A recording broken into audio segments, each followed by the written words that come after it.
What's going on, everyone? Yes, I'm here with another movie review. We're talking about Hubie Halloween. It's a Netflix original film, so that's where you're going to see this, is on their streaming platform. This is a new movie with Adam Sandler. Now, the last Adam Sandler movie we had was The Uncut Gems, that everybody thought he was going to get nominated for an Oscar, and when he was snubbed from that, not long after that, Hubie Halloween was announced, and all of a sudden, here we have it. So, let me, I'll give you a little bit of the review, and then I'll get into some of the Easter eggs and just my thought about this film at the end, because some of the Easter eggs you could consider as a spoiler.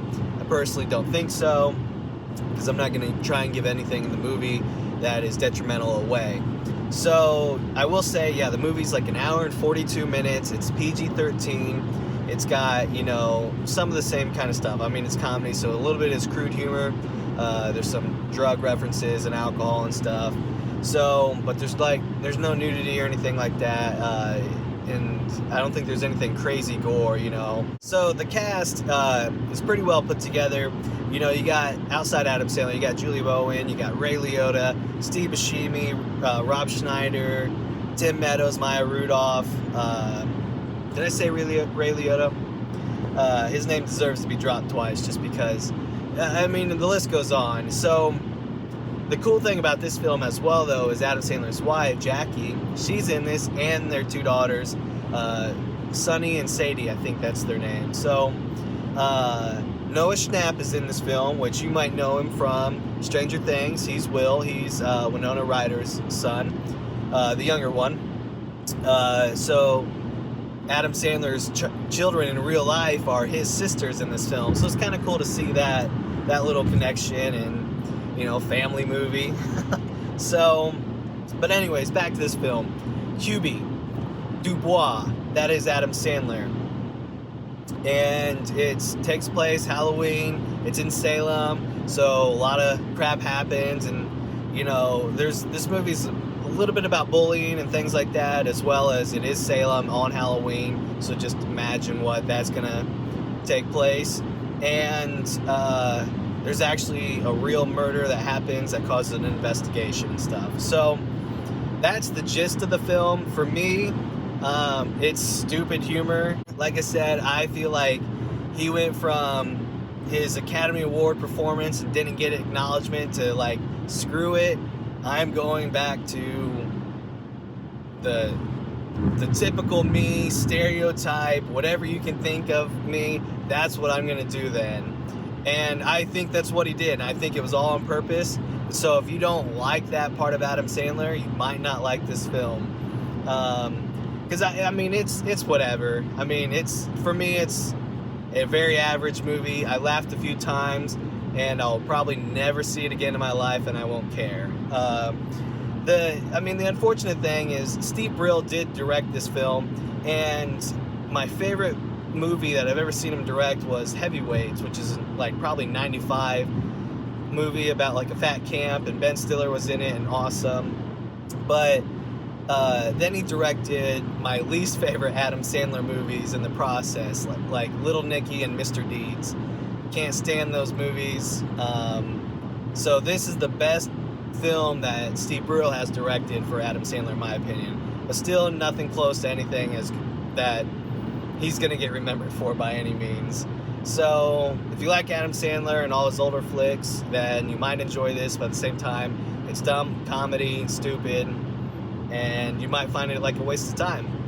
So there's my movie review. I do want to say, before I get into any of the spoilers or anything like that, at the very end of the film, there's not an after credits scene, but there is a tribute to Cameron Boyce, who passed away way too young from health complications and stuff, and he was in the movies The Grown-Ups with Adam Sandler, and he's not in this film, obviously, but Adam put this little tribute to him, which was really nice and sweet at the end of this film.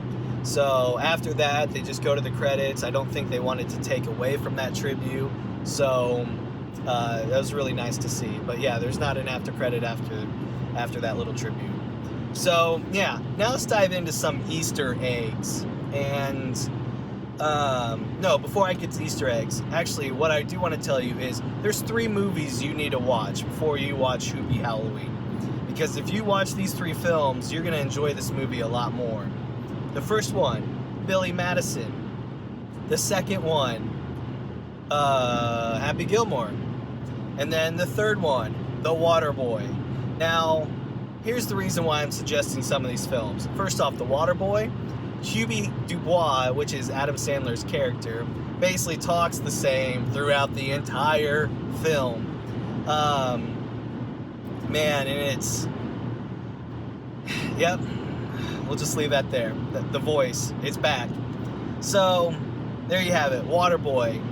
Now, why did I say Billy Madison? Well, the O'Doyles come back.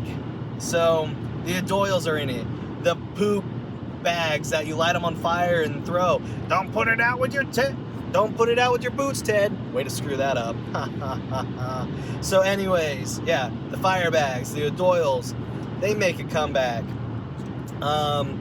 Actually, there's a little bit of clip of, like, I don't want to really say a blooper reel, but it's kind of like a blooper reel that happens amidst the credits. And it's nothing like an after credit scene or anything like that. But there's a scene where, this is after the film, so this is not a spoiler, but he catches a dodgeball in his hand, and he's like, now you're all in big, big trouble, which is a literal quote from the Billy Madison film. So, yeah, there's some scenes in Hubie Halloween that definitely pull from Billy Madison. And then Happy Gilmore, let's just go there for a little bit, which is questionably my favorite Adam Sandler movie. We got Julie Bowen back. Now, she played Virginia Bennett in Happy Gilmore. She was the love interest. And what happens? Oh my gosh, she's the love interest in this one. And what's her name? Her name's Violet Valentine. It's funny, like, they even made her initials VV in both films. I don't know. Could be coincidence. I think they did it on purpose. Maybe that's me reaching, but I don't know. I think it was done on purpose. So, yeah, we got VV. It's very French. Sorry if I just offended any French person because that didn't sound anything like French. I'm sorry. So, there's that. That's a big part of Happy Gilmore, you know, is Julie Bowen, and she comes back, she crushes it. A lot of people probably know her now from the Modern Family stuff, and she's amazing, awesome. So, another cool thing, which I don't really know if this is an Easter egg, but for me, I thought it was fun. It's Salem, and they're known for the Salem witch trials, etc., etc. The radio station is WTCH, which obviously is witch, you know, without the I. And the DJ host is Aurora.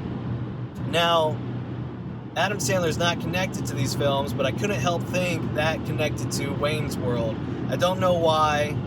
I think that one a little bit is a stretch and a reach, but I'm still sticking with it because I love the Wayne's World films, and it's placed in Aurora, Illinois. They're big on TV, radio, all that kind of stuff, so definitely a reach. I could be completely wrong on that, but definitely enjoyed it. So this is the one Easter egg that I've been trying to save towards the very end, just because I'm not going to give the scene away, but I will say the whole opening film starts off with a big cameo. You don't see this person again in the film at all, so it's like just literally the opening scene. There's a big cameo from a very cool character in Happy Gilmore. It's literally the same actor, same character. The only hint I'm going to give you is the iconic mustache is back. That's the only hint. So there's definitely that. Another funny reference that they made, and that's why I think Wayne's World can kind of connect, is because there's a scene where they comment about hearing voices down in a sewer drain. So I definitely know Adam Sandler has no connections to the It franchise, but he does reference that at one point in this film, and I thought it was hilarious. And so, yeah, there's a little comment on It. They actually even say 59 Elm Street, which is referring to Nightmare on Elm Street. So this movie is just full of little fun Easter eggs and drops of little bit of Halloween knowledge or horror knowledge, what do you want to call it, the genre. Another really, really cool thing is my favorite black and white film of all time is The Creature from the Black Lagoon. And in this film, one of Adam Sandler's children is watching this on the TV. And so I got to see a little bit of The Creature from the Black Lagoon. Most likely they did it because it's probably copyright. It's probably not copyright infringement anymore because it's probably public domain now. I have no idea. Don't quote me on that. Or they just probably paid for the licensing because it's that cool a film. They should remake that movie because Hollywood remakes everything. So, anyways, I'm just going to leave it at that. You heard it. It's Hubie Halloween, PG-13, hour 42, Netflix only. It's Adam Sandler's new movie, stupid comedy, but if you're into that, you might like it. If you're like probably most average people, then, you're going to think it's stupid, worth a few laughs, but never watch it again. I will say there is a really good positive message throughout the whole film about bullying because just like Waterboy or whatever, like, he is bullied quite a bit. So there is a really good message with that. And I'm going to leave off on that because that's a positive note. So if you like this video, hit the like button. Hit me up in the comments below. Let me know what other Easter eggs you saw or if I'm completely wrong on any of mine. And then, like always, be sure to hit subscribe. That way you're notified for future movie reviews. Thank you, everybody.